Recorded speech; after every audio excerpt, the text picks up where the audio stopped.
Hi there, we're back. Another episode of Jana Eats. Thank you so much for tuning in and watching my channel. It really means a lot to me. And while you're at it, if you could like, comment, or subscribe, it would be awesome. Thanks so much. Well, we're back this week because I have a dilemma. I have a bulletproof coffee every morning. I put collagen in it and MCT oil, and I've always liked a little splash of heavy cream, but it makes me a little croupy. It doesn't sit well with me. And if I use a nut milk, it's too thin. It doesn't have that thickness. So I thought, well, I can't be the only person feeling this way. So I decided to make my own coffee creamer by making an almond milk, but make it thicker. So I'm using more nuts, less water, and I'm going to show you how I do it. So I have organic nut almonds. I get them at Costco. I put 2 cups in a bowl, filtered water, soak it overnight, and then strain it. So I'm just going to put them in with the skins. I've always made my nut milk with the skins on. So this is 2 cups of soaked almonds, and I'm doing 1.5 cups of filtered water.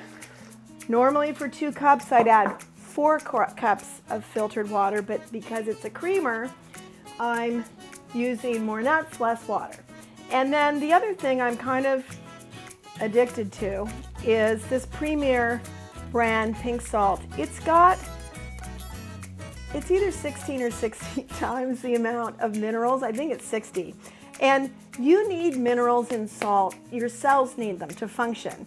And this really gives you a bang for your buck. And so why not put a little bit in here so that I start my day with a good mineral dose. I'm just going to put a 1/4 teaspoon of this salt. This salt also, it's recommended that you don't cook with it, you just finish with it or do things cold to keep its efficacy.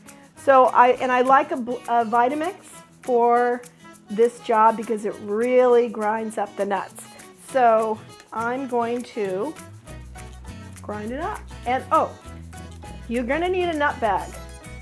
And you can get them just about anywhere. And reuse it, wash it out. It works great. I usually get, when I'm straining this, I usually use my bowl with a little pour spout because I know I'm going to be pouring liquid. But anything really works. And then I have my jar ready with a little canning funnel on it to make things go better and so I don't make a mess. Because I tend to make a mess. I admit it. I make a mess. So let's do this. Turn it on.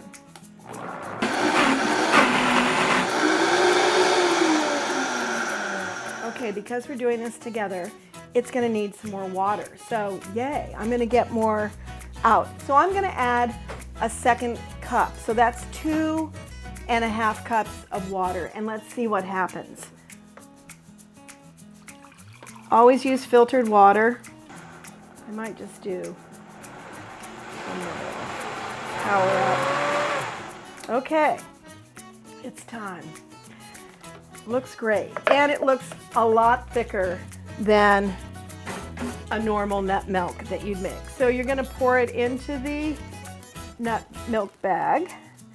And I have a recipe for the leftover nut solids on the website.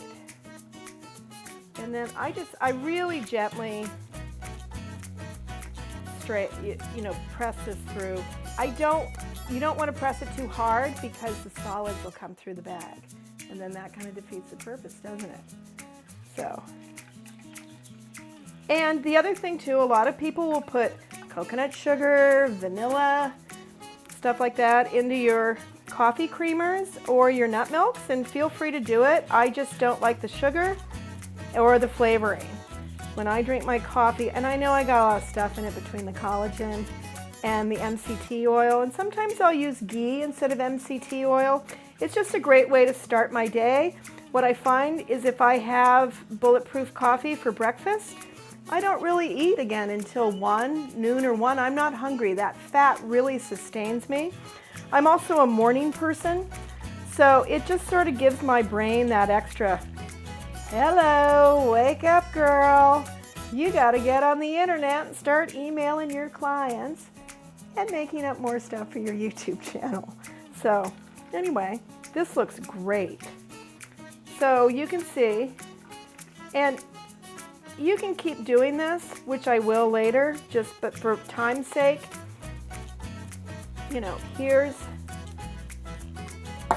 the nut solids that are left, and you can make nut cheese out of this, cookies, all kinds of stuff, and I do have recipes on Jana Eats on how to use this. In fact, maybe I'll do that next anyway. So I just take my little elixir and pour it into the jar and refrigerate it, and I have, see how thick that is? It even coats the jar. So make your own dairy-free coffee creamer. You won't regret it. And you know what? If you're feeling kind of decadent, pour it on cereal, oatmeal, who knows, right? So come back and see me. Thanks for tuning in. I really appreciate it, and I'll be back next week with another gluten and dairy-free treat at Jana Eats. Thanks so much.